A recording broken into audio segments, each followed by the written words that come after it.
Sir வணக்கம். வணக்கம். சர்வேலாம் எப்படி போயிட்டு இருக்கு சார்? இன்னைக்கு டேட்டுக்கு யாருக்கு சாதகமா இருக்கு? 2020 நல்லா போயிட்டு இருக்குங்க. அதாவது சர்வேங்கிறது வந்து நம்ம ஒரு 100 தொகுதிக்கு நம்ம ரிலீஸ் பண்ணிட்டோம். இன்னும் 134 தொகுதி ரிலீஸ் பண்ணல. இன்னும் போயிட்டு இருக்கு, ப்ராசஸ் போயிட்டு இருக்கு. ஏன்னா நாங்க பல செக் பாயிண்ட்ஸ் வச்சு பண்ணுவோம். அதாவது ஃபேஸ் டு ஃபேஸ் சர்வே பண்ணுவோம், பிளஸ் ரெக்கார்டட் சர்வே பண்ணுவோம், பிளஸ் டெலிஃபோனிக் சர்வே பண்ணுவோம். ஸோ விதவிதமா பண்றோம் சர்வே. அதனால வந்து சில இடத்துல வந்து நமக்கு வந்து யாராவது ஒரு பர்டிகுலர் கேண்டிடேட் வந்து எங்களுக்கு பண்ணி கொடுங்கன்னு கூட கேட்பாங்க. நிறைய கேண்டிடேட்ஸ் அந்த மாதிரி கேட்பாங்க. சில பேர் வந்து இன்ட்ரெஸ்டட் பார்ட்டிஸ் வந்து எந்த பார்ட்டி நல்லா பர்ஃபார்ம் பண்ணுதுன்னு கேட்பாங்க. ஸோ அது தவிர சில இடத்துல வந்து நம்மளா சொந்த இன்ட்ரெஸ்டோட பண்ணுவோம். ஸோ எல்லாமே ஒரு மிக்சடாக தான் இருக்கும். அதாவது நிறைய பேர் கேட்பாங்க, என்ன சார் கொஞ்சம் ரிலீஸ் பண்ணிக்க கொஞ்சம் ரிலீஸ் பண்ணல அப்படின்னு சொல்லிட்டு. இல்லை, அதாவது ப்ரோக்ரஸ் ஆக தான் நம்ம வந்து பண்ணிக்கிட்டு இருக்கோம். So it's going well. யாருக்கு சாதகமா இருக்கு சார் இப்போ? சார் சாதகம்னா ரீஜன் டு ரீஜன் மாறுதுங்க. ஓகே. இப்போ நம்ம சொல்கிறோம் இல்லைங்களா, கிரேட்டர் சென்னை திருவள்ளூர், சென்னை, செங்கல்பேட், காஞ்சிபுரம். இது பார்த்தீங்கன்னா ஒரு வந்து கான்டெஸ்டே வந்து நிறைய இடங்கள்ல தாவேகாவுக்கும் திமுகவுக்கும் தான். சில இடங்கள்ல அதிமுக வருது. இப்போ நம்ம உட்காந்துட்டு இருக்கிற இடம் அந்த டி நகர் நினைக்கிறல, டி நகர் பார்த்தீங்கன்னா பிஜேபி ஏடிஎம்கே நல்லா வருது. மயிலாப்பூரில் பிஜேபி ஏடிஎம்கே நல்லா வருது. விருகம்பாக்கத்தில் வருது, ராயபுரத்தில் வருது, வேளச்சேரியில் வருது. பட் மற்ற இடம்லாம் பார்த்தீங்கன்னா இப்போ அம்பத்தூர் மாதிரியான இடம்லாம் பார்த்தீங்கன்னா அந்த மாதிரி இடத்துல உங்களுக்கு வந்து திமுக வர்சஸ் தாவேகா மாறுது. ஸோ அதே நீங்க 1 இயர் பெல்ட்டுக்குள்ள நுழைஞ்சிங்கன்னா it is DMK versus AIADMK. AIADMK upper hand எடுக்கிறாங்க, கம்ப்ளீட் அப்பர் ஹேண்ட் எடுக்கிறாங்க. ஒரு 10% கேப் 1 இயர் ஓட்ல வந்து ஒரு 10%க்கு மேல வந்து அதிமுக வந்து அதிகமா எடுக்கிறாங்க. கொங்குக்குள்ள போனீங்கன்னா அதே மாதிரி மும்முனை போட்டியால் நிறைய இடத்துல மாறுது. அதிமுக, திமுக, தாவேகா. ஸோ என்ன ஆகுதுன்னா 3வது இடத்துக்கு முக்கியமான கட்சிகள் தள்ளப்படுகிறார்கள். இப்போ கோயில்பட்டியில் போன வாட்டி பார்த்தீங்கன்னா AIADMK first, AMMK second, CBI நினைக்கிறேன் திமுக கூட்டத்தில் 3rd பொசிஷனுக்கு வந்தாங்க. அந்த மாதிரி ஒரு பலமான ஆளும் கட்சியா இருந்த அதிமுகவும் ஆளும் கட்சியா இருந்த திமுகவும் சில இடங்கள்ல 3வது இடத்துக்கு தள்ளப்படுகிறார்கள். அது ஏன்னா தாவேகா வருதுனால. ஸோ இது வந்து ஆனால் அதே சமயத்தில் இதெல்லாம் வந்து இப்போ வந்து என்னன்னா too early to say Jayachandran. ஏன்னா உங்களுக்கு கேண்டிடேட்ஸ் கிடையாது, லிஸ்ட் தெரியாது, அந்த தொகுதியில் யார் போட்டியிட போறாங்கன்னு தெரியாது. இப்போ நீங்க ஒரு சிம்பிள் எக்ஸாம்பிள் சொல்றேன். வேளச்சேரியில் இன்னைக்கு இருக்கிற நிலைமையில போட்டி வந்து தாவேகா வர்சஸ் அதிமுக பாஜக கூட்டணி. அதுல முதல் கேள்வி, தாவேகால யார் வேட்பாளராக வர போறாங்க? நம்பர் 2, அதிமுக கூட்டணி யார் நிற்க போறாங்க? 3வது, காங்கிரஸ் இல்லாம திமுக போட்டிட்டாங்கன்னா களமே கம்ப்ளீட்டா மாறும். சோ இன்னைக்கு வந்து ஒரு டைரக்ஷன் தான் நமக்கு தெரியுது. இந்த தொகுதி இந்த மாதிரி போகுது, இந்த தொகுதி இந்த மாதிரி போகுது. ஸோ நமக்கு கேண்டிடேட் உள்ள வந்த அப்புறம் தான் நமக்கு வந்து கிளியர் கட்டா ஒரு சொல்ல முடியும். ஆனாலும் தேர்தலுக்கு முன்னாடி எப்படி இருக்கு அப்படிங்கிறது ஒரு அளவுக்கு டிசம்பர் மாசம்னாலே உங்களுக்கு வந்து ஒரு தேர்தல் சூடு பிடிச்சிடும். ஆமா, ஓகே. ஜனவரியில வந்து உங்களுக்கு வந்து ஃபுல்லா ஒரு பில்டப் ஆகும். ஸோ அது வந்து ஆரம்பிச்சிருச்சு. இன்ஃபேக்ட் நானே டிராவல் ஆரம்பிச்சிட்டேன். நாளைக்கெல்லாம் நான் வந்து 1 இயர் பெல்ட்ல இருப்பேன். Okay sir. இப்போ இன்னொரு பெரிய கேள்வின்னு எல்லாரும் எதிர்பார்க்கறது, விஜய் எந்த தொகுதியில் நிற்க போறாரு? அது ஒரு முக்கியமான கேள்விதான். எனக்கு தெரிஞ்ச சென்னையில் நிற்பாரோன்னு தோணுது எனக்கு. நிறைய பேர் மதுரையில் நிற்பாங்கன்றாங்க. மதுரைலாம் நின்னா கஷ்டம். அதாவது சில பேர் என்ன தவறு பண்றாங்கன்னா, நிறைய பேர் இப்ப சர்வே எடுக்கும் போதே நான் வந்து யாருக்கு நீங்க ஓட்டு போட போறீங்கன்னு ஒரு கேள்வியை கேட்டுட்டு அதை வச்சுட்டு நான் வந்து சர்வே ரிசல்ட்டை கொடுத்தேன்னு வச்சுக்கோங்க, அது பயங்கர தப்பா போகும். நம்ம எவ்வளவு பேர் இப்ப இப்ப இப்ப 1 இயர் பெல்ட் எடுக்கிறோம்னு வச்சுக்கோங்க, எவ்வளவு பட்டியலின சமுதாயத்தை சேர்ந்தவங்களே எடுக்கிறோம், எவ்வளவு 1 இயர் எடுக்கிறோம், எவ்வளவு நான் 1 இயர் எடுக்கிறோம், எவ்வளவு மைனாரிட்டி எடுக்கிறோம், அதுல யார் யார் என்னென்ன ப்ரிஃபரன்ஸ் போகுது, மல்டிபிள் கொஸ்டின்ஸ் கேட்கணும். ஒரு கேள்வியை வச்சு நீங்க வந்து ஒரு சர்வே பண்ணீங்கன்னா அந்த சர்வேனுடைய integrity or credibility will be very very low. நம்ம பல கேள்விகள் கேட்கிறோம். நீங்க யாருக்கு ஓட்டு போட்டீங்க, நீங்க யார் ஆட்சிக்கு வருவாங்கன்னு நினைக்கிறீங்க, எடப்பாடியோட ஆட்சி எப்படி இருக்கு, மு க ஸ்டாலினோட ஆட்சி எப்படி இருக்கு, ஓகே, உங்களுடைய எம்எல்ஏனுடைய செயல்பாடு பத்தி என்ன நினைக்கிறீங்க, ஓகே, அதே மாதிரி உங்களுடைய திமுக ஆட்சியினுடைய எவ்வளவு மதிப்பெண் கொடுக்குறீங்க. இவ்வளவு கேள்விகளை லோட் பண்ணி கேட்கும்போது அது அதே சமயத்தில் ரொம்ப கேள்வி கேட்டாலும் வந்து ரெஸ்பாண்டன்ட் வந்து பொறுமையாக இருந்துருவாங்க. வேலை எனக்கு வேணுமா. ஸோ ஒரு 10லேருந்து ஒரு 12-13 கேள்வி கேட்டீங்கன்னா அதுல எப்படி கன்சிஸ்டண்டா வருதுன்னு பார்த்துட்டு அதுக்கப்புறம் அந்த டீமோகிராஃபி, அந்த பர்டிகுலர் கான்ஸ்டியூவன்சியோட டீமோகிராஃபியை மேப் பண்ணி அதை வந்து போட்டு எடுத்தா தான் நமக்கு கரெக்டா ஒரு ஃபிகரை வந்து நம்மளால சொல்ல முடியும். இல்லைன்னா ஒரு தோராயமா இப்ப போறோம், ஏன்னா உங்களுக்கு அப்படியே 42% வந்து திமுக வருது, 90% வந்து அதிமுகவுக்கு வருது, 35% வந்து தாவேகாவுக்கு வருது அப்படிங்கிறது கிடையாது. அது கிடையாது விஷயம். உங்களுக்கு வந்து ஃபில்டர் டவுன் பண்ண தான் உங்களுக்கு தெரிய வரும். ஸோ அதுல தான் நாங்கள் பார்க்குறோம். இப்போ 1 இயர் பெல்ட்ல பார்த்தீங்கன்னா அதிமுகவுக்கு ஒரு எட்ஜ் இருக்கு. ஏன் எட்ஜ் இருக்கு அப்படின்னு பார்க்குறோம். ஏன் எட்ஜ் இருக்கு அப்படின்னா உங்களுக்கு 1 இயரோட ஓட்டு பிளஸ் நான் 1 இயர் ஓபிசி ஓட்டு பெரும்பாலும் அது வந்து திமுகவும் அதிமுகவுக்கு ஒரு அட்வான்டேஜ்ல போகுது. எஸ்சி ஓட்ஸும் மைனாரிட்டி ஓட்ஸும் அதிமுக பக்கம் அவ்வளோ வரவே இல்லை. ஆனா முழுசா திமுகவுக்கு போக வேண்டிய ஓட்டு இப்போது தாவேகாவுக்கு போகுது. கொஞ்சம் அது 10% போனா கூட அடி வந்து உங்களுக்கு வந்து திமுகவுக்கு தான். அந்த மாதிரி தான் ஆகுது உங்களுக்கு.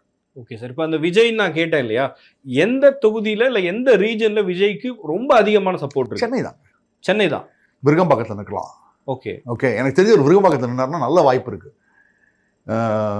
என்ன ஏன் சொல்றேன்னா அவங்களுக்கு வந்து சினிமாவில் இருக்கக்கூடிய பல ஊழியர்கள், தொழிலாளர், இப்போ light man, makeup boys, side actors நிறைய பேர் விருகம்பாக்கத்தில் இருக்காங்க. ஒரு காலத்தில் கோடம்பாக்கம்பாங்க, இப்போ விருகம்பாக்கத்துக்கு போயிருக்காங்க. ஸோ நேச்சுரலா அவருக்கு ஓட்டு போடக்கூடியவர்கள் நிறைய பேர் இருக்காங்க. ஸோ அங்க நிற்கலாம், வில்லிவாக்கம்ல நிற்கலாம். ஏன்னா உங்களுக்கே தெரியும் இந்த ஐநாவரம் அந்த மாதிரியான ஏரியாலாம் நிறைய கிறிஸ்டியன் மைனாரிட்டி பாப்புலேஷன் நிறைய இருக்கும், அங்க நிற்கலாம். ஸோ இதுல தான் வாய்ப்பு இருக்கு. பட் யார் கண்டாங்க வந்து அவர் வந்து தூத்துக்குடியை ப்ரிஃபர் பண்ணலாம், இல்லை திருச்சியை கூட ப்ரிஃபர் பண்ணலாம், மதுரையை ப்ரிஃபர் பண்ணலாம், கன்னியாகுமரியை ப்ரிஃபர் பண்ணலாம். ஓகே, பட் எனக்கு தெரிஞ்சு அவர் சென்னையில் ஒரு தொகுதியில் நின்னார்னா அதனுடைய தாக்கம் அதிகமாக இருக்கும். குளத்தூர்லேயே கூட நிற்கலாம். பெரிய ரிஸ்கா இருக்காது சார். 2 தொகுதியில் நிற்கலாம்ல. இப்போ ரேவந்த் ரெட்டி தெலுங்கானா சிஎம் 2 தொகுதியில் நின்னாரு. கேசிஆர் போன வாட்டி 2 தொகுதியில் நின்னாரு. அரவிந்த் கெஜ்ரிவால் அந்த மாதிரி பண்ணி, அரவிந்த் கெஜ்ரிவால் 2 தொகுதியில் நிற்கல, ஒரு தொகுதியில் நின்னாரு. அவரு எப்பவுமே நியூடெல்லியில் தான் நிற்பார். அவரு என்னதுக்கு சொல்றேன்னா இது ஒரு பாசிபிலிட்டி அவருக்கு வந்து. இப்போ வந்து என்னன்னா இன்னைக்கு வந்து மீடியா வந்து பயங்கர அட்டென்ஷன், நீங்களாமே கிரேவிங் என்னன்னா தாவேக்காக தான் கிரேவிங் இருக்கு உங்களுக்கு. ஸோ அந்த ஃபுல் ஸ்பாட்லைட் அவர்கிட்ட வரும். ஸோ நிற்கலாம்னு சொல்ல வரேன். குளத்தூர் என்னன்னா அவர் ஜெயிப்பாராங்கிற கேள்விலாம் $1 மில்லியன் கொஸ்டின். ஒரு தொகுதியில் நின்று குளத்தூர்ல நிற்கலாம். அவர் உண்மையிலேயே திமுக வந்து எதிர்க்கிறான் அப்படின்னு சொல்லிட்டு பயங்கரமா காமிக்கணும்னு நினைச்சாருனா. சென்னையில் ஸ்ட்ரென்த்னு சொல்லிட்டீங்க, தாவேக்காவுக்கு வீக்கான ஜோன்னா இது சார். தாவேக்காவுக்கு அர்பன் இல்லாத இடங்கள், ரூரல் ஏரியா அப்படின்னு பார்த்தாலே உங்களுக்கு கொஞ்சம் வீக் தான். ஓகே, அது நீங்க வந்து 1 இயர் பெல்ட்ல பர்டிகுலர்லி பார்த்தீங்கன்னா கொஞ்சம் வீக்காக தான் இருக்காங்க. டெல்டால தேர் ஓகே. ஏன்னா திமுகவுக்கு எதிராக தாவேக்கா வந்துருச்சாங்க. அதிமுக கொஞ்சம் பின்னடைவு எடுக்கு. ஏன்னா டெல்டா ரிசல்ட் நான் ஒன்றும் போடல, அதனால வந்து ஃபுல்லாக நான் சொல்ல முடியாது. அவங்க வந்து ரூரல் ஏரியாஸ் எல்லாமே கொஞ்சம் பின்னடைவு தான் இருக்கு. இப்போ நீங்கள் 1 இயர் பெல்ட்னு சொல்றீங்க இல்லையா, பொதுவாக விஜயகாந்த் கட்சி ஆரம்பிச்சப்போ 1 இயர் பெல்ட்ல தான் பெருசாக பெர்ஃபார்ம் பண்ணார். விருதாச்சலத்துக்கே போனார். ஆரம்பத்தில் விக்கிரவாண்டி மாநாடெல்லாம் வச்சு 1 இயர் தலித் அந்த காம்பினேஷன் தான் விஜய்க்கு பெரிய சப்போர்ட்டாக இருக்க போகுதுன்னு சொன்னாங்க. பட் அங்கே வீக்காக இருக்காங்கன்னு சொல்றீங்க. ஏன்னா 1 இயர் வந்து ஒரு ஒரு ஒரு செக்ஷன் ஆஃப் 1 இயர் வந்து உங்களுக்கு வந்து அதிமுக மேலே ரொம்ப கான்ஃபிடென்ட்டாக இருக்காங்க. அவங்க அந்த உள்ளொதுக்கீடு கொடுத்தாரு, ப்ளஸ் அவரே வந்து சேலத்துக்காரர். சில வன்னியர்கள் வந்து அவர் வந்து 1 இயர்னு நினைச்சிட்டு இருக்காங்க. எங்கிட்டே சொல்லுவாங்க சில பேர், அவர் நம்ம அம்மா இருந்தாங்க அவர் அப்படிம்பாங்க. அதே மாதிரி சிலர் திமுகவில் தொன்று திமுகவில் இருந்திருக்காங்க. ஸோ அப்படிங்கிற இடத்துல 1 இயர் ஓட்டு பெருசா வந்து விஜய் பக்கம் வரல. இதுக்கும் வீரப்பனுக்கு ஆதரவா சீமான் நிறைய பேசி கூட அவராலேயே 1 இயர் தொகுதியில் அவ்வளோவா வந்து பர்ஃபார்ம் பண்ண முடியல. நீங்க பார்த்தீங்கன்னா அதுதான் நீங்க நோட்டீஸ் பண்ணுவீங்க. அவர் டெல்டாவோ இல்லை சவுத்லேயோ வாங்குற மாதிரி அவரால் வந்து 1 இயர் பெல்ட்லையும் கொங்குலையும் சீமானாலையும் வாங்க முடியல. விஜயகாந்துக்கு இருந்த தாக்கமே வேற. இன்னைக்கும் தேமுதிக அதிமுக பக்கம் வந்துட்டாங்கன்னா 1 இயர் பெல்ட்ல இன்னும் ஸ்ட்ராங் ஆயிடுவாங்க. இன்னைக்கு கொஞ்சம் பின்னடைவில் இருக்கக்கூடிய தொகுதிகள்லாம் கூட அதிமுக ஃபேவரபிளா போகக்கூடிய வாய்ப்பு இருக்கு. ஓகே சார், இந்த தந்தை மகன் கான்ஃபிளிக்ட் போயிட்டு இருக்கு இல்லையா, பாமக 2ஆ இருக்கு, இது எப்படியான தாக்கம்? பெருசா இல்லைங்க அது. அதாவது ஓரளவுக்கு என்னன்னா, என்கிட்ட வந்து தர்மபுரியில் நான் போன வாட்டி 2024 தேர்தலில் போகும்போது நிறைய வன்னியர்கள் கிட்ட சொன்னாங்க, என்னங்க இது நாங்கெல்லாம் வந்து பயங்கரமா ஆதரவு கொடுத்தோம் டாக்டருக்கு, அவர் கட்சியும் குடும்ப கட்சி ஆயிடுச்சு, இப்ப குடும்பத்துல தகராறு. ஏன்னா குடும்பத்துல தகராறுனாலே மக்களுக்கு பிடிக்காது. இந்த அண்ணன் தம்பி தகராறு, அப்பா, அந்த அந்த அந்த விஷயம் வந்து ரொம்ப சென்டிமெண்டலான விஷயம் அது. அதனால கொஞ்சம் வயசான வன்னியர்கள்லாம் வந்து கொஞ்சம் டாக்டர், பெரிய டாக்டர் கிட்ட பற்றோடு இருக்காங்க. ஆனா நிறைய பேர் அன்புமணி கிட்ட இருக்காங்க. இன்ஃபேக்ட் நிறைய பேர் நான் சொல்லுவேன் அதிமுக பக்கம் இருக்காங்க, திமுக பக்கம் கொஞ்சம் இருக்காங்க. அதுக்கு அப்புறம் தான் பாமக தாவேக்கலாம். ஓகே, இப்போ யார் சார் இந்த 2 பேரோட போட்டியில இந்த எலெக்ஷன்ல யார் பக்கம் ஸ்ட்ரென்த் இருக்குங்கிறது தான் அவங்களுக்குள்ள போட்டியா இருக்கு. யாரோட கை உயரும்? அன்புமணி. ஓ, அன்புமணி தான் கண்டிப்பா உயரும். பெரும்பாலான பாமகவினர் வந்து அன்புமணி ராமதாஸ் கிட்ட தான் இருக்காங்க. இப்போ இந்த தேர்தலில் சார் இந்த திமுக அதிமுக போட்டி இருக்கு இல்லையா, அது எந்த அளவுக்கு ரொம்ப ஸ்ட்ராங்கா இருக்கும்? இப்போ தாவேகா வந்ததுனால ஒரு 50% மேல தாவேகா இருக்கான்னு கேட்குறேன். அந்த போட்டின்றது அவங்களுக்குள்ள இருக்கா? இல்ல, நீங்க கேட்ட கேள்வி எனக்கு புரியல கரெக்டா. 50% மேல டிஎம்கே ஏடிஎம்கேன்றது தான் கண்டெஸ்ட் இருந்துட்டு இருக்கு. இப்போ டிவிகே உள்ள வர்றதுனால எத்தனை இடங்கள்ல டிஎம்கே வர்சஸ் டிவிகேவா இருக்கு? ஒரு 50% இருக்குமான்னு கேட்க. இல்ல, 50% அர்பன் ஏரியால. அதிமுக எங்க வீக், எங்க அதிமுக ரொம்ப வீக்கா இருக்கோ அங்க வந்து தாவேகா வந்து அந்த ஸ்பேஸை வந்து ஆக்குபை பண்ண பாக்குறாங்க. ஓகே, எங்க அவங்க வீக்கா இல்லையோ அங்க தாவேகாவால முந்த முடியல, 3வது இடத்துல தான் தள்ளப்படுறாங்க. இப்ப நான் ஒரு எக்ஸாம்பிள் சொல்லணும்னு வச்சுக்கோங்களேன். வன்னியர் பெல்ட்லயே ஒரு கான்ஸ்டிட்யூன்சி இருக்கு. அங்க வந்து திமுகவினுடைய ஒரு மினிஸ்டர் இருக்கிறார். ஓகே, அவர் மேல பயங்கரமான அதிருப்தி இருக்கு. ஓகே, ஆனாலும் மக்கள் அவரு தான் ஓட்டு போட போறாங்க. அங்க வந்து தாவேகாவால 20% வாங்க முடியல. அதிமுகவிலையும் பெரிய தலைவர்கள் இல்ல. அதிமுக தலைவர்கள் இருக்கிற இடத்துல AIADMK is performing very well. AIADMK தலைவர்கள் இல்லாத இடங்கள்ல உங்களால அதிமுக பர்ஃபார்ம் பண்ண முடியல. ஏன்னா எடப்பாடியார் ஆட்சியா மு.க. ஸ்டாலின் ஆட்சியா நீங்களே பார்த்திருப்பீங்க. நான் எக்ஸ்ல வந்து ஒரு ஃபியூ ஹவர்ஸ் பேக் தான் போட்டிருந்தேன். 40% மக்கள் வந்து எடப்பாடியாரோட ஆட்சி தான் நல்லா இருக்குன்றாங்க. ஆனா அந்த 40% மக்களும் எடப்பாடியாருக்கு ஓட்டு போட மாட்டேன்றாங்க. என்ன காரணம்? ஏன்னா அங்க ஒரு கேண்டிடேட் வேணும். கேண்டிடேட் இருந்தாங்கன்னா, நல்ல கேண்டிடேட் இருந்தாங்கன்னா கம்ப்ளீட்டா என்கேஜ் பண்ணி போயிட்டு இருக்காங்க. இப்ப மயிலம்ல வந்து சி.வி. சண்முகம் நிற்கிறான்னு வச்சுக்கோங்க. அங்க மயிலத்துல 50% மேல 2 பேர் வரும். ஓகே, பட் பக்கத்துல இருக்கிற ஒரு தொகுதி அங்க யாரும் இல்லைன்னு வச்சுக்கோங்க. இப்ப செஞ்சி மாதிரியான தொகுதி, திருக்கோயிலூர் மாதிரியான தொகுதி, அதிமுக பெரிய தலைவர் யாரும் இல்லைங்கிற போது அந்த இடத்துல அதிமுக ஸ்ட்ரகிளிங். அண்ணாமலை ஃபேக்டர் எப்படி சார் இருக்கும் இந்த எலெக்ஷன்? சார், அண்ணாமலை ஃபேக்டர் அப்படின்னு எடுத்தீங்கன்னா அவருக்குன்னு ஒரு பயங்கர பாப்புலாரிட்டி இருந்தது. ஓகே, இன்னும் இருக்கு. அதை வந்து எந்த அளவுக்கு பாஜக அதிமுக கூட்டணி யூஸ் பண்ண போறாங்கிறத பொறுத்து இருக்கு. அதை வச்சுதான் நம்ம பார்க்கணும். அவரும் இன்ஃபேக்ட் அவரும் ஆக்டிவா வந்து நான் கடந்த 2-3 நாள் நான் பார்க்குறேன் வந்து ஆக்டிவா இருக்கார் அவரு.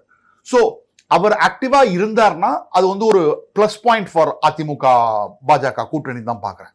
அதுக்கப்புறம் அவர் போட்டியிட போறாரா அப்படிங்கிற முக்கியமான கேள்வி இருக்கு. போட்டியிட போறாருன்னா எங்க போட்டியிட போறாரு, அதுவும் முக்கியமான கேள்வி. கோகுல போட்டியிட போறாரா, இல்லைன்னா தென் மாவட்டங்களில் போட்டியிட போறாரா, இல்ல சென்னையிலேயே போட்டியிட போறாரா, போட்டியிடுவாரா அவர்? ஏன்னா சில பேருக்கு என்ன சொல்றாங்க, அவர் போட்டியிட போறா மாட்டார் இல்ல அப்படின்னு சொல்றாங்க அப்படின்றாங்க. ஸோ தெரியல எனக்கு. ஒரு கேம்பெயின் மெட்டீரியல் இப்போ அவர் சொல்லி ஒரு கேண்டிடேட்டை சப்போர்ட் பண்ணி மக்கள் ஓட்டு போடுவாங்களா, அந்த மாதிரி ஒரு பொசிஷன்ல இருக்காரு அவர்? சார், என்னைக்குமே வந்து அவருக்குன்னு ஒரு பாப்புலாரிட்டி இருக்க தான் சார் செய்யுது. அதுல வந்து எந்த மாற்று கருத்தும் கிடையாது. அவருக்குன்னு ஒரு பாப்புலாரிட்டி. இன்னைக்கு வந்து ஒரு ப்ரெஸ் கான்ஃபரன்ஸ் வச்சு வந்து 30 minutes or 45 minutes ஹோல்டு பண்ணக்கூடிய சக்தி தமிழ்நாட்டில் அவரை தவிர யாருக்கும் கிடையாது. அது இன்க்ளூடிங் மு.க. ஸ்டாலின், உதயநிதி ஸ்டாலின், விஜய். இன்னைக்கு வந்து ஒரு ப்ரெஸ் கான்ஃபரன்ஸை வச்சு ஹோல்டு பண்ணக்கூடியவர்கள்னா சீமானு, அண்ணாமலை. அதுக்கப்புறம் எடுத்தீங்கன்னா எடப்பாடி. ஆனா எடப்பாடி அவ்வளோ கொடுக்க மாட்டார் ப்ரெஸ். ஏன்னா அவரும் கொஸ்டின் அவருக்கும் கிராஸ்ப் இருக்கு சப்ஜெக்ட்ல. ஸ்டாலினோ, உதயநிதியோ ஆர் விஜயோ அவங்களால அந்த ஹோல்ட் பண்ண முடியாது. ஸோ அந்த நாக் அவர்கிட்ட இருக்கு. பட் அது மட்டுமே போதுமா எலெக்ஷன்ல ஜெயிக்கிறதுக்குன்னா கிடையாது. பிரஸ் கான்ஃபரன்ஸை வச்சு நீங்க எலெக்ஷன்ல ஜெயிக்க முடியாதுல்ல. நீங்க எலெக்ஷன்ல ஜெயிக்கிறதுக்கு பல வேலைகள் செய்ய வேண்டும். ஓகே, அது இருக்கு. டிடிவி தினகரன் நம்ம லாஸ்ட் எலெக்ஷன்ல அவருடைய பங்களிப்பு அதிமுகவுக்கு ஒரு பெரிய பிரச்சனையை ஏற்படுத்துச்சு. இந்த எலெக்ஷன்லயும் அவர் அதே கேப்பபிலிட்டியோட இருக்காரா? இல்ல, உண்மையிலேயே சொல்லணும்னா இல்ல. ஏன்னா 2021 அவருக்குன்னு ஓட்டு இருந்தது, அவருக்கு பின்னாடி ஒரு சக்தி இருந்தது, மக்கள் இருந்தாங்க, அவருடைய ஆளுங்க. இன்னைக்கு அது இல்லை. அதுதான் உண்மை. சுத்தமா இல்லை. ஒன்னு சொல்லுவாங்க. ஏன்னா அவர் பின்னாடி நின்றவங்க எல்லாம் எதிர் திமுகவுக்கு போயிட்டாங்க, இல்ல அதிமுகவுக்கு போயிட்டாங்க. இப்ப வெள்ளூர் ராணிப்பேட் ரீஜன்லயே ஒரு லேடி ஒருத்தங்க இருந்தாங்கன்னு நினைக்கிறேன், அவங்க போய் திமுக ஜாயின் பண்ணிட்டாங்க. ஓகே, ஸோ இல்லைன்னா அதிமுக வந்துட்டாங்க.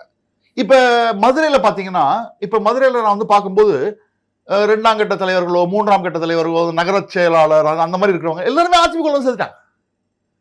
ஸோ அவர்கிட்ட இல்ல, ஒரு தோற்றம் தான்.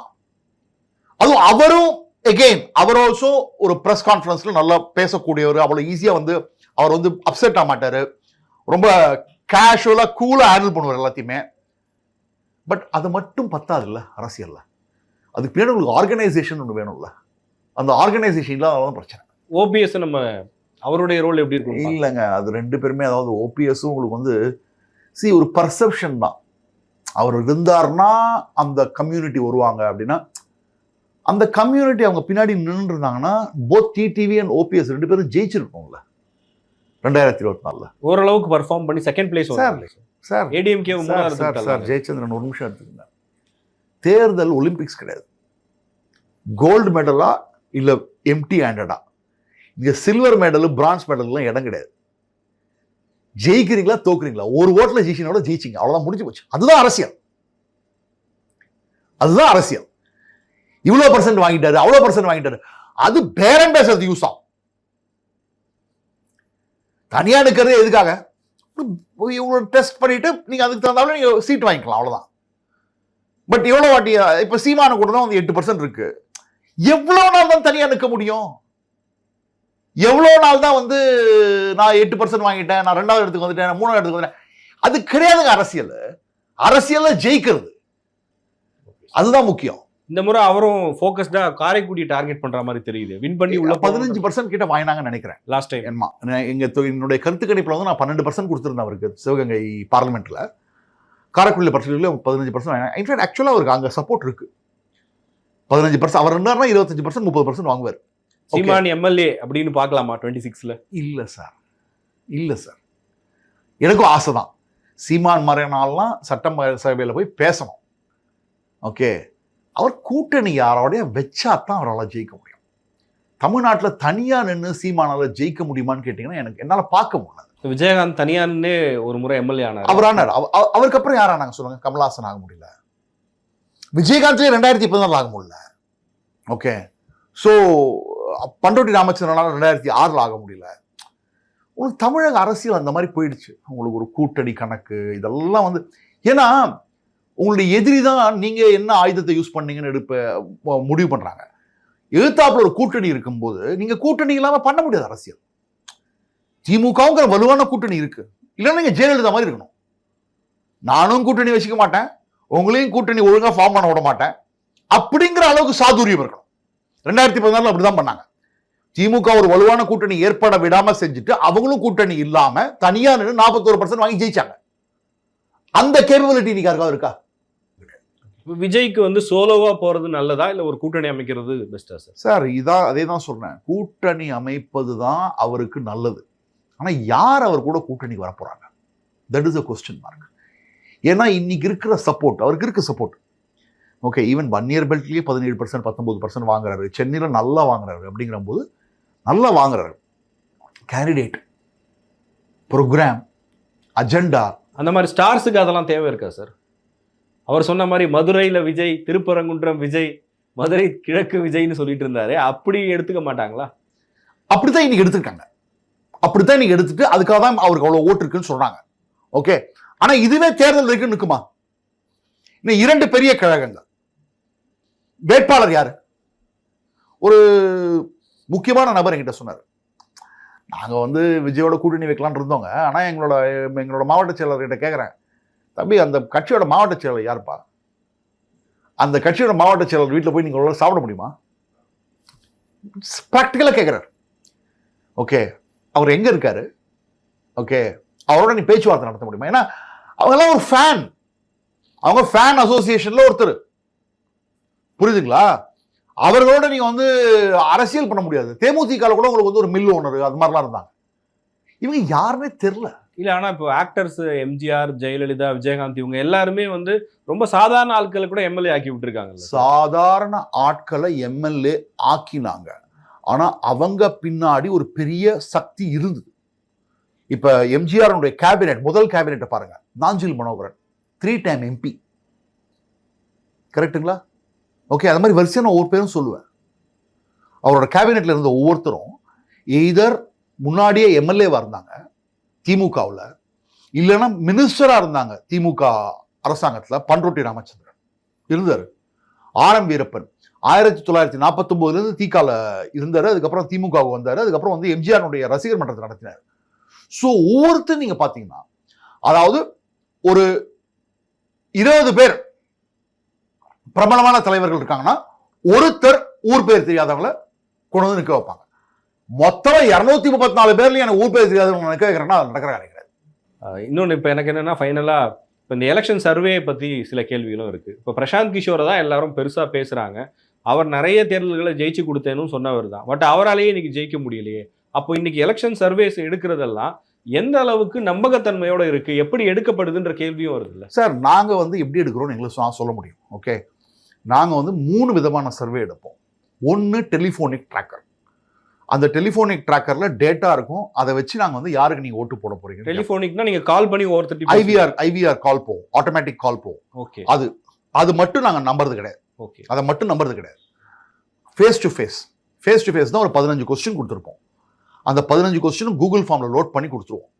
அதை போய் ரேண்டமா கேட்பாங்க. நீங்க எங்க சாம்பிள் சைஸை பொறுத்து இருக்கு. சாம்பிள் சைஸ் வந்து எங்களுக்கு வந்து யார் எங்களுக்கு சர்வே பண்ண சொல்ல போறாங்க அப்படிங்கிற பொறுத்து இருக்கு. கேண்டிடேட் சொல்லலாம், இல்லை ஒரு சிட்டிங் எம்பி ஆர் எம்எல்ஏ வந்து சொல்லலாம் எங்களுக்கு பண்ணி கொடுங்க அப்படின்னு சொல்லிட்டு. எந்த கட்சியை சேர்ந்தவங்களாவும் இருக்கலாம், இல்லைன்னா ஒரு ப்ரெஸ்ஸே சொல்லலாம். என்கிட்ட யாராவது வந்து எங்களுக்கு சொல்லுவாங்க, அதுக்கு தகுந்தாப்புல அவங்க பே பண்ணுவாங்க. பே பண்ணும்போது அந்த சர்வேக்கு நாங்கள் வந்து எவ்வளோ சாம்பிள் சைஸ்னு முடிவு பண்ணுவோம். இப்போ ஒரு சில கான்ஸ்டிடியூன்சிஸில் வந்து 500 சாம்பிள் சைஸும் எடுப்போம், ஒரு சில கான்ஸ்டிடியூன்சியில் 3000 எடுப்போம், ஒரு சில இடத்துல 5000 எடுப்போம். நான் சொல்றது ஃபேஸ் டு ஃபேஸ். ஸோ அந்த ஃபேஸ் டு ஃபேஸ் எடுக்கும்போது நானும் போவேங்க. நான் போய் அங்கே ரிசர்ச் தான் பண்ணுவேன். சர்வே வேற, ரிசர்ச் வேற. ரிசர்ச்சுங்கிறது ஒரு இடத்துக்கு போகிறோம், நிறைய பேரோட பேசுகிறோம். அதாவது ஒரு ஃபார்மேட்டட் கொஸ்டின்ஸ் கிடையாது. இப்போ இங்கன்னா நீங்கள் உங்கள் பேர் என்ன, உங்கள் வயது என்ன, உங்களுடைய பாலினம் என்ன, எடப்பாடியோட ஆட்சி நல்லா இருந்ததா, ஸ்டாலினோட ஆட்சி நல்லா இருக்கா, எம்எல்ஏக்கு எவ்வளோ மதிப்பெண் கொடுப்பீங்க, நீங்கள் 2024 யாருக்கு ஓட்டு போட்டீங்க, 2026 யார் ஜெயிக்க போகிறாங்க, 2026 நீங்கள் யாருக்கு வாக்களிக்க போகிறீங்க. அது தவிர சில இடங்களில் வந்து விஜயினுடைய உங்களுடைய தொகுதியில் விஜய்க்கு பிரபலமான பேர் யாரு, உங்கள் தொகுதியில் இருக்கிற பிரபலமான தலைவர்கள் யாரு, இந்த மாதிரி வரிசையாக கேள்வி கேட்பாங்க. ஒரு கேள்வி கிடையாது. அது ஒரு முரண்பாடு இருந்ததுன்னா நாங்கள் வந்து அதை எடுத்துக்கவும் மாட்டோம். அதே மாதிரி நாங்கள் கம்பல்சரியாக ஃபோன் நம்பர் வந்து கேட்டு வாங்கிப்போம். அவங்களுக்கு ஃபோன் பண்ண போகிறது டிஸ்டர்ப் பண்ண போகிறது. ஆனால் அது சர்வே வந்து உண்மையா இல்லையான்னு தெரியறதுக்காக அவங்க சமூகத்தையும் வாங்கிப்போம். சில பேர் சமூகம் சொல்ல விரும்பலன்னா at least MBC, BC, SC, ST, Muslim, Christian அது மாதிரி வாங்கிடுவோம். ஸோ இவ்வளவு ஃபார்மேட் வச்சு தான் நம்ம சர்வே பண்ணுறோம். ஸோ அப்படிங்கிற பட்சத்தில் எந்த சர்வேயுமே உங்களுக்கு 100% கேரண்டி சொல்ல முடியாதுங்க. ஏன்னு சொல்றேன்னா, ஒரு தொகுதியில் 2 லட்சம் பேர் இருக்காங்க, 2 லட்சம் வாக்காளர்கள் இருக்காங்க. நம்ம 2 லட்சம் பேர்கிட்ட சர்வே பண்ண போறோமா? பண்ண முடியாது. ஓகே, நம்ம வந்து மிஞ்சி போனால் 3000, 6000, 10,000 வரைக்கும் பண்ணலாம். எப்படித்தான் நீங்க பண்ணாலும் அந்த சர்வேல 100% வராது. ஆனா எங்களை பொறுத்த மட்டும் எவ்வளவு க்ளோசர் டு த ரியாலிட்டி வர முடியுமோ வர வைப்போம். ஏன்னா ஒரு ஸ்டேஜுக்கு அப்புறம் நம்ம என்ன பண்ணுவோம்னா, அந்த தொகுதியில் இருக்கிற இப்போ வன்னியர்கள் எவ்வளோ பேர் ஓட்டு போடுறாங்க, பட்டியலினத்தர் எவ்வளோ பேர் ஓட்டு போடுறாங்க, அதுக்கப்புறம் அந்த டீமோகிராஃபியை நம்ம வந்து மேப் பண்ணுவோம். இப்போ 30% வன்னியர் இருக்காங்க அப்படின்னா, ஓகே 30% வன்னியர், நம்மளுடைய சர்வேல எவ்வளோ % வன்னியர் கிட்ட கேள்வி கேட்டிருக்கோம், எவ்வளோ பேர் சப்போர்ட் பண்ணுறாங்க, அதுக்கு தகுந்தாப்புல மேப் பண்ணி ஒன்றாக ரிலீஸ் பண்ணுவோம். ஸோ இவ்வளோ இருக்கு காம்ப்ளிகேஷன். இதையும் தாண்டி தப்பு நடக்கலாம். ஏன்னா தமிழ்நாட்டில் விட்டமின் எம் ரொம்ப முக்கியம் இல்லைங்களா? ஓகே, ஸோ இன்னைக்கு சொல்றவங்க நாளைக்கு என்ன போட போறாங்கன்னு தெரியாது. சில பேர் வேணும்னே போய் சொல்லுவாங்க, வேணும்னே சொல்லுவாங்க. எங்களுக்கு வந்து சில இடத்துல வந்து சீமானுக்கு பார்த்தீங்கன்னா 25% வரும். அப்புறம் நானே போய் சர்வே நிறுத்துப்பா பார்த்துங்க அப்படின்னு தள்ளி விட்டு பேர் போவேன். அப்படி பார்த்தீங்கன்னா 25 பேர் கீழே, 25 வயசு கீழே இருக்கிறவங்க கிட்ட கேட்டிருப்பாங்க. அவங்க சீமான் சொல்லுவாங்க. இப்போ விஜய்னு வருது உங்களுக்கு. ஸோ அந்த மாதிரியான கரெக்ஷன்லாம் பண்ணிட்டு தான் பண்ணுறோம். பட் எனிவே எந்த சர்வேயுமே 100% கேரண்டி கிடையாது. ஓகே, அது அந்த எங்களோட கிளைண்ட்டுக்கும் தெரியும், எங்களுக்கும் தெரியும். ஓகே, ஸோ ஒரு கிளைண்ட் இருக்கும்போது கிளைண்ட் வந்து எங்களுக்கு வந்து 3000 பண்ணி கொடுக்கணும், நாங்கள் வந்து எக்ஸ்ட்ரா வந்து ஒரு 500 வந்து எங்களுக்காக ஒரு 500 பண்ணி கொடுப்பா டீம் அப்படின்னு சொல்லிட்டு எங்களுக்கு பண்ணிப்போம். இந்த 500 செப்பரேட்டாக வச்சுட்டு நாங்கள் அதை வந்து ரிலீஸ் பண்ணுவோம். அந்த 3000 கிளைண்ட்டுக்கு போயிடும். இதில் இன்னொரு முக்கியமான விஷயம் வந்து இந்த எலெக்ஷனில் இந்த சோஷியல் மீடியாவோட இம்பாக்ட் சார். நம்ம லாஸ்ட் எலெக்ஷனை கம்பேர் பண்ணும்போது இந்த எலெக்ஷனில் பெரிய அளவுக்கு இருக்குது. இன்ஸ்டா ரீல்ஸு அது இதுன்னு ஏகப்பட்டது வந்துருச்சு. அது மூலமாக நிறைய நரேட்டிவ்ஸை வந்து கொண்டு போய் சேர்க்குறாங்க. அது இம்பாக்ட் ஏற்படுத்துமா? சார் ஓரளவுக்கு தான் இம்பாக்ட் கிரியேட் பண்ணும். சோஷியல் மீடியாவை நம்பியே நீங்க எலெக்ஷனை ஃபேஸ் பண்ண முடியாது. சோஷியல் மீடியா ஒரு லிமிட்டெட் ரோல் பிளே பண்ணும். கிரவுண்ட் பாலிடிக்ஸ் தான் 100% முக்கியம். ஆனா அதே சோஷியல் மீடியா இல்லாம நம்ம பண்ண முடியாது. சோஷியல் மீடியாங்கிறது இருந்துதான் ஆகணும். ஒரு 50-50 மாதிரி இருக்குமா? இல்ல 20% கூட இம்பாக்ட் ஆகுது சோஷியல் மீடியால.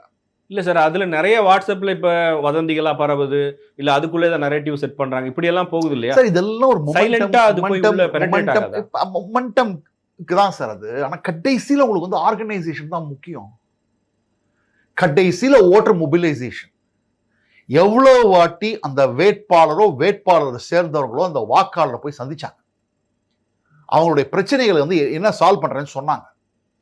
And councillor plays a very important role. ஏன்னா அவங்களுக்கு வந்து நிறைய பேர் பார்த்தீங்கன்னா இந்த பஞ்சாயத்து போர்டு இருக்கிறவங்க, அந்த பஞ்சாயத்து சேர்மன், அவங்களாம் ஏன்னா உங்களுக்கு ஒரு வேலை ஆகணும்னு வச்சுக்கோங்க, அவங்க கிட்ட தான் முதல்ல போய் நிற்பீங்க. இப்போ சென்னையிலேயே பார்த்தீங்கன்னா councillor plays a very important role. உங்கள் வீட்டில் ஏதாவது பிரச்சனைனா எம்எல்ஏ, எம்பி, சிஎம் அவங்க கிட்டலாம் போறது கிடையாது, முதல்ல கவுன்சிலருக்கு ஃபோன் அடிப்பா அப்படிதான் சொல்லுவீங்க நீங்க. ஓகே, அவருக்கு போய் நாங்கள் ட்வீட் போடுறதுங்கிறது ஒரு அது ஓகே, பட் இதுதான் முக்கியம் சார். நீங்க இன்னும் 2-3 மந்த்ஸ் இருக்குன்னு சொன்னாலும் ஒரு ஹங் அசம்பிளின்னு கூட நீங்க சொல்லிட்டீங்க. இந்த 4 பார்ட்டி இருக்கு, இன்னைக்கு 4 சிஎம் கேண்டிடேட்ஸ் இருக்காங்க. யார் அதுல முதன்மையான இடத்துல இருக்குது? இது பாருங்க, எடப்பாடியாரா முக ஸ்டாலின் ஆட்சி நல்லா இருக்கான்னு கேட்டீங்கன்னா எடப்பாடி தான் சொல்றாங்க. ஆனால் அது ஓட்டா மாறுமான்னு கேட்டீங்கன்னா நானே பார்க்குறேன் சில இடங்கள்ல 42% எடப்பாடியார் ஆட்சி நல்லா இருக்கு, 35% ஸ்டாலின் ஆட்சி நல்லா இருக்குன்னு சொல்றாங்க. அதே ஆளுங்க யாருக்கு ஓட்டு போட போறேன்னு கேட்கும்போது 40% ஸ்டாலினுக்கு 35% எடப்பாடியாருக்கும் சொல்றாங்க. ஸோ இன்னைக்கு இருக்கிற ஸ்டேஜில் ஒரு கடும் போட்டி தான் நிலவுது. அதுல பல இடங்கள்ல திமுகவுக்கு சாதகமா இருந்தாலும் பல இடங்கள்ல அதிமுகவுக்கு சாதகமா இருக்கு. ஏன்னா அதிமுகவை வந்து நம்ம எல்லாரும் அண்டர் எஸ்டிமேட் பண்றாங்க. 10 வருஷம் ஆட்சியில் இருந்த பிறகு கூட அவங்க 75 சீட் ஜெயிச்சாங்க. அந்த 75 இன்னைக்கு 125 மாத்துறதுங்கிறது வந்து பெரிய விஷயம் கிடையாது. அதுக்கு ஸ்டாலின் விஜயும் அதுக்கு ஹெல்ப் பண்றாரு, என்ன ஓட்ட பிரிக்கிறார் அவரு. ஓகே, அப்படிங்கிற பட்சத்துல இன்னைக்கு எலெக்ஷன் நடந்தா ஒரு தொங்கு சட்டசபை தான் வரும். அதிமுக கூட்டணிக்கும் திமுக கூட்டணிக்கும் வித்தியாசம் ரொம்ப சொற்பமா தான் இருக்கும். விஜய் கண்டிப்பா ஓட்டு வாங்குறாரு, விஜய் கண்டிப்பா சீட்டு வாங்குறாரு. எவ்வளவு சீட்டு கன்வெர்ட் ஆகும் சார்? அவர் 20க்கு மேல கன்வெர்ட் எடுப்பார். 20க்கு மேல இன்னைக்கு இருக்க எலெக்ஷன்ல எனக்கு தெரிஞ்ச ஒரு சிரஞ்சீவியை விட நல்லா பர்ஃபார்ம் பண்றாரு. ஆனா அவர் ஜெயிக்கிறார், அவர் தான் அடுத்த முதல்வர் அப்படின்னு சில பேர் சொல்றாங்க. அதை நான் நம்ப மாட்டேன். எதிர்கட்சி தலைவர் எதிர்கட்சி தலைவரும் கிடையாது. அவர் 3வது இடத்துக்கு வருவாரு, ஒரு நல்ல கணிசமான சீட்டுகள் வாங்கக்கூடிய இடத்துல இருப்பாரு. ப்ராபப்லி worst come worst அவருடைய ஆதரவு வச்சுதான் ஆட்சி அமைக்க நேரிடலாம். ஏன்னா அவர் 20 சீட் வாங்குறாரு அப்படின்னாலே தொங்கு சட்டசபைக்கு வாய்ப்பு அதிகம். கிங் மேக்கர் ஆகலாம், அதுக்கு வாய்ப்பு அதிகம். அப்பதான் அவர் யாரோட பி டீம் நம்ம எல்லாருக்கும் தெரிய வரும், அது வரைக்கும் தெரியாது. ஓகே சார், நிறைய விஷயங்கள் இன்ட்ரெஸ்டிங்கா சொன்னீங்க. உங்க டைம் ஸ்பெண்ட் பண்ணி பேசுனதுக்கு ரொம்ப நன்றி சார். நன்றி, வணக்கம். Thank you sir.